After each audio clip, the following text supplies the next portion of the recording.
So I spent my entire teens and early 20s with a great animosity against my father. I felt like he didn't raise my family good enough. He had his vices, he wasn't very ambitious, but he was very, very artistic and talented and extremely powerful communicator. But I realize now he did the best he could, maybe 90% the best he could with the tools he had. He had his own emotional trauma because he come from a divorced parents and he didn't have much fatherly love. And his father didn't get much fatherly love because his dad was really affected by World War II. Because my family goes back in Australia, like Western Australia, like over a couple hundred years in northern West Australia. And so the point is, you can hold animosity towards someone, that your parents, but most likely there was a lot of socio-political, economic, cultural factors that stunted their potential as a parent. And yes, you can hold a grudge against them, but perhaps the dialectic view is that they most likely did the best they could with the education they had. Like these days, we are well aware of the propaganda, through the limited newspapers and TVs and just the vices. Like, look how much alcohol and cigarettes were pushed in Hollywood. And then in the 70s, it was really pushed to be like anti-family, like just men should just try and use all their money and power to just try and manipulate women to have like sex with them and then just throw them on the street.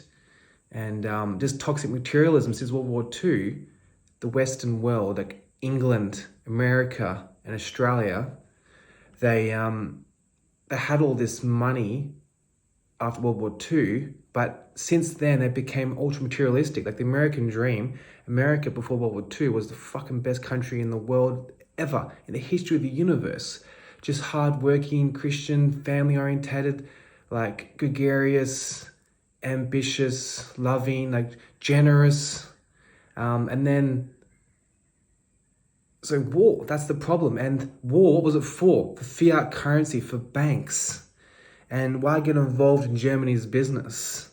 Like, I understand that Hitler was a fucking stupid junkie and a midget and his cock didn't work, but it doesn't mean that we should have all dropped what we're doing, ditch our families and just go over there and come back with PTSD because you realized that you're killing your own cousins for the sake of a bank.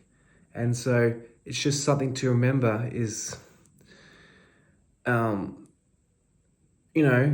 if your parents are like the tail end of boomers like mine, my dad was born in 59, his God was women, wine, and song, the holy trinity of destruction. So it's pretty hard to raise the kids when all you worship. Australia is the most atheist country in the world. And so I think they did very good. Like my dad stayed together with my mom until, my little brothers were like 17, 16. And so that's pretty good. And yes, we had financial issues, but we still owned a house. And, I had a fantastic childhood. Went to the fucking great primary school, heaps of sports, like great community. Except my parents didn't try with friends and stuff, and that made them lonely and they stopped caring for themselves. And so sometimes the biggest thing to a child's detriment is the basic things like parents not looking after themselves, keeping their love alive, keep the romance alive, taking care of your bodies, taking care of your mental health, treating yourself, being ambitious, not just letting yourself go. So at the end of the day,